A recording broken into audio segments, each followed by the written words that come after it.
Hi hello नमस्कार, मी अश्विनी स्वागत करते तुमचं आपल्या छान अशा व्हिडिओ ब्लॉगमध्ये। 2 दिवसापूर्वीचे तुम्ही जर व्हिडिओ पाहिले असतील याच्या आधीचे तर तुम्हाला हा व्हिडिओ पूर्णपणे समजेल, आणि नसतील पाहिले तर त्याची लिंक मी डिस्क्रिप्शन बॉक्समध्ये देईल, ते सुद्धा तुम्ही चेक करू शकता। तर या इथे 2 दिवसाचा कोकणातला प्रवास संपून आम्ही निघालो होतो आदमापूरला जाण्यासाठी। आदमापूरला पण छान असं दर्शन झालं, गर्दी मात्र सगळीकडेच होती। दर्शन झाल्यानंतर आम्ही तिथे जेवण केलं आणि मुक्कामाला मात्र आम्ही आलो होतो कोल्हापूरला। आता कोल्हापूरला आलं म्हटल्यावर संध्याकाळी दर्शन हे सकाळी घ्यायचं होतं, तर संध्याकाळी आम्ही रंकाळ्यावर आलो। छान असं तिथं चौपाटी आहे, मुलांनी पण भरपूर असा खेळ खेळले। त्यानंतर आम्ही तिथं थोडाफार, आता जेवलं तर उशीरच होतं त्याच्यामुळे थोडीफार पाणीपुरी वगैरे खाल्ली, आणि दुसऱ्या दिवशी मी व्हिडिओ कंटिन्यू करत आहे। तर सकाळीच आम्ही दर्शनासाठी निघालो होतो, आणि जाताना मध्ये छान असे गजरे दिसले। आता गजरे पाहिल्यानंतर प्रत्येक स्त्रीला तर तो आवडतोच, तो गजरा घेतला आणि त्यानंतर मंदिराकडे गेलो। तिथं पण सकाळची भरपूर अशी गर्दी होती, पण दुकानं काही उघडलेली नव्हती। जेवढं देवीचं जे साहित्य आहे पूजेचं तेवढीच दुकानं उघडलेली होती, बाकीची दुकानं तर बंद होती। कोल्हापूर म्हटलं की खरेदी करणं हे आलंच, तर म्हटलं तोपर्यंत नाश्ता करून घेऊयात, बघूयात दुकानं उघडतात का। तर छान असा आप्प्यांचा नाश्ता केला। आता कोल्हापूरला सकाळचा हा नाश्ता फेमस असतो। एका स्टॉलवर एक लेडीज ती पटापटा आपल्याला जे काही पाहिजे ते बनवून देत असते। आप्पे, थालीपीठ, तसेच मसाला डोसा, इडली सगळं काही तिथे होतं। एवढी वाट बघून पण दुकानं काही उघडली नव्हती। दुकानं उघडणार होती 11 वाजता। मग तिथं थोडीशीच मुलांना फक्त चप्पल वगैरे घेतले आणि पुढच्या प्रवासाला निघालो। तर इथे आलो होतो आम्ही कन्हेरी मठ पाहायला।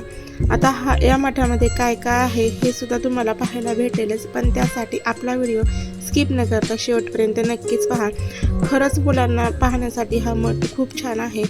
जे आपल्या पूर्ण भारतात, महाराष्ट्रात इतक्या वनस्पती आहेत, त्या वनस्पती आपल्याला सगळ्या एकाच ठिकाणी पाहायला मिळतील। तसेच जेवढे साधू संत होऊन गेलेले आहेत, तसेच आपल्या महाराष्ट्रातल्या जे सण संस्कृती सगळं आपल्याला एकाच ठिकाणी पाहायला मिळणार आहे। तर चला या इथे आपण आतमध्ये जाऊयात। आतमध्ये जाण्यासाठी तर आपल्याला तिकीट आहे। भरपूर मोठे हे मठ पाहण्यासाठी आहे, कितीतरी एकरामध्ये ते बनवलेलं असेल। तर सगळ्यात आधी दर्शन घेतलं अष्टविनायकांचं। तिथल्या ज्या मूर्ती होत्या ना, त्या हुबेहूब जसं काय सजीव, म्हणजे त्यामध्ये सजीवपणा उतरलेला होता।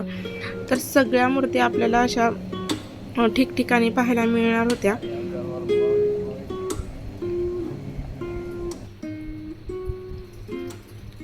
प्रत्येक जाती धर्माचे लोक आपल्याला या इथे मूर्तीच्या रूपात पाहायला मिळणार होते।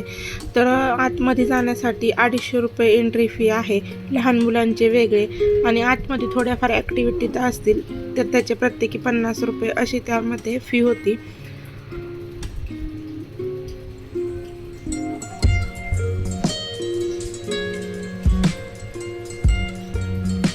इथे जायचं म्हटलं आणि सगळा हा मठ पाहायचा म्हटला तर नक्कीच आपल्याला 1 दिवसाचा तरी टाईम द्यायला लागेल, तरच आपल्याला तिथली सगळी काय माहिती आहे ती मिळून जाईल। आणि माहिती सांगणारे तिथं कोण गाईड वगैरे नाही, तर तिथे सगळी माहिती लिहिलेली आहे, तिचं आपण वाचायची। आणि माहिती पण अगदी खरी, म्हणजे खूप छान तिथं माहिती लिहिली होती।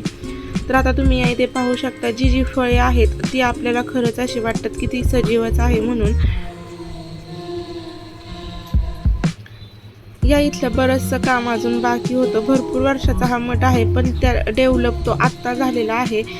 पूर्वी एवढं इथे काही नव्हतं, पण आता भरपूर अशा सुविधा या ठिकाणी झालेल्या आहेत।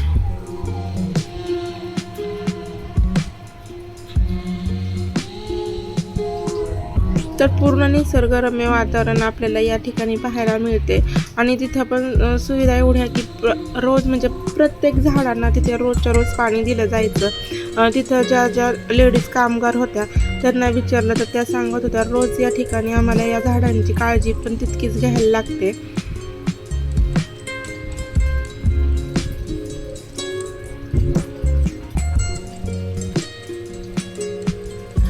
प्रत्येक प्रकारच्या वेली किंवा झाडे, विषारी झाडे, फळझाडे, फुलझाडे सगळं आपल्याला जे काही आहे ते या ठिकाणी पाहायला मिळते। आता इतक्या छान ठिकाणी आलं म्हटल्यावर फोटोशूट व्हिडिओ रील्स होणार नाही असं नाही, तर आम्ही पण खूप छान असे व्हिडिओ या ठिकाणी काढलेले आहेत. पण ऊन जास्त असल्यामुळे कसा थोडाफार मुलांनी त्रास दिला, कारण की ऊनच तितकं होतं.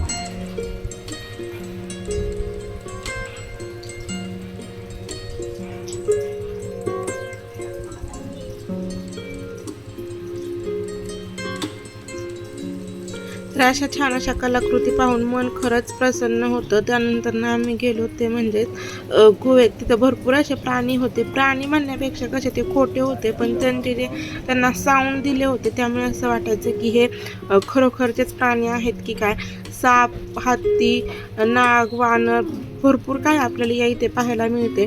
त्यानंतर भूत बंगला पण होता, पण जास्त कोणी जायची डेअरिंग केली नाही, कारण की तिथं लिहिलंच तसं होतं की गरोदर स्त्रिया किंवा ज्यांना हृदयविकाराचा त्रास आहे त्यांनी 8 वर्षांखालील मुलांनी आतमध्ये प्रवेश नाही. त्याच्यामुळे भरपूर जणांनी त्या तिथे जाण्याचं टाळलं. तसं पाहायला गेलं तर हा मठ खरंच पाहायला खूप छान आहे. आता जायचं होतं ते म्हणजेच वरती जे शंकराचं मंदिर आहे तिथे पाया पडायला, आणि त्यानंतरच तिथं आपल्याला जेवणसुद्धा होतं, महाप्रसाद. तर या इथे आधी आम्ही इकडं आलो ते म्हणजेच ही झाडं पाहण्यासाठी. तर ही सगळी जी आहेत ती विषारी झाडं आहेत. आता मंदिरात जायचं म्हटल्यावर प्रत्येक ठिकाणी वानर वगैरे तर असतंच, आणि इतकं जर ते निसर्गरम्य वातावरण होतं ते तिथं वानर आपल्याला पाहायला भेटणार असतं. तर ते छान अशा आपल्या बाळांसोबत बसले होते. जेवायला पण भरपूर अशी गर्दी होती. भरपूर लांबून लांबून लोक त्या ठिकाणी आलेले होते. तर आम्ही ज्या दिवशी गेलो होतो त्या दिवशी वरण भात, लापशी आणि चवळीची भाजी असा तिथं जेवणाचा बेत होता. तर दर्शन वगैरे घेतलं आणि त्यानंतर निघालो आपलं गावाकडचं वातावरण पाहायला. आता तुम्ही या इथे पाहताय जी आपली जुनी घरं असायची ना, तिथपासून ते आत्ता जे आपले बंगले झाले तिथपर्यंत प्रत्येक कलाकृती तिथे सादर केलेली आहे. आता आतमध्ये एंट्री केल्यानंतर एक गुहेसारखं आहे, त्यामध्ये आपल्याला सगळे आपले जे साधू संत होऊन गेलेत ते पाहायला भेटतील.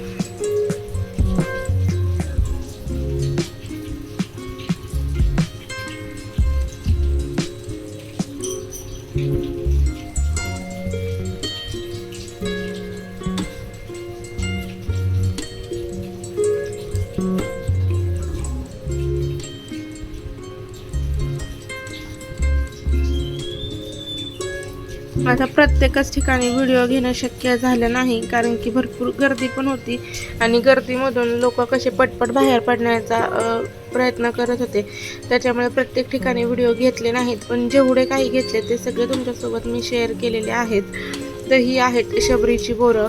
अगदी तुम्ही पाहू शकताय कलाकृती किती मनाला भिडणाऱ्या आहेत या सगळ्यात.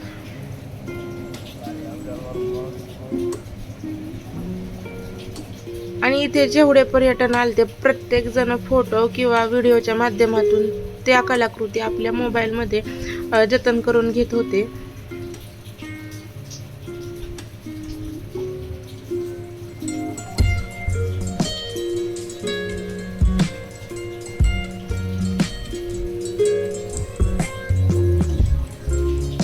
आता हे जे आहे ना ते आहे गावाकडील दृश्य. आता गावाकडे आपण पाहतो की विहिरीतून पाणी शिंदून आणायचं, म्हणजे याला पाणवठा असं नाव दिलं होतं. ते पाणी शिंदून आणायचं, तिथं धुणाऱ्या बायका वगैरे भरपूर छान अशा त्या कलाकृती आहेत.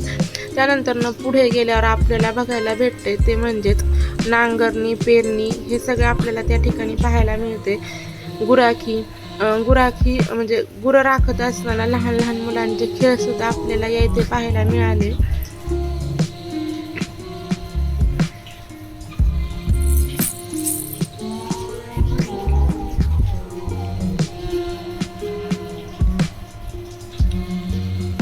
ग्रामीण जीवन काय आहे ते आपल्याला स्वतः डोळ्यांनी पाहिल्यावरच कळतं. तर ते ह्या ठिकाणी आपल्याला पूर्ण पाहायला मिळाले. तसेच मेंढ्या चरणारे लोक भरपूर असे, म्हणजे तिथले जे आपले काय म्हणतात ना सण समारंभ, धनगरी लोक हे सगळं आपल्याला एका ठिकाणी पाहायला मिळणार आहे. तसेच या इथे चावडी सुद्धा आहे. आणि जो आपला म्हणतात ना गारुड्याचा खेळ, जे म्हणजे सापाचा वगैरे, तर या मुलाकडे पाहूनच तुम्ही पाहू शकता की तो किती निरागसपणे पैसे मागत आहे. असं वाटते की हे खरंच खरोखर चित्र या इथे उभा केलेलं आहे. त्यानंतर ना बाजार पण दाखवले. आता पहिले बाजारामध्ये लहान मुलांचे बरेचसे खेळ यायचे, कारण की आता कसं झाले आपल्याला दररोज खेळ खेळायला भेटतात, पण तेव्हा कधीतरीच खेळ खेळायला भेटायचे. तर यामध्ये ना खरोखरचा जरी माणूस आपण उभा केला ना तर असं वाटेल की हा बाबा हे फक्त मूर्तीच आहे काय, पण खरोखरची माणसं इथं उभी राहिली की तसंच वाटतंय. सगळे तुम्हाला लोक या ठिकाणी पाहायला मिळतील. तर एक वेळेस आलं की नक्कीच या कण्हेरी मठाला भेट द्या. आणि तुमची जर लहान मुलं असतील तर त्यांना खरंच हे पाहण्यासाठी खूप छान असं आहे.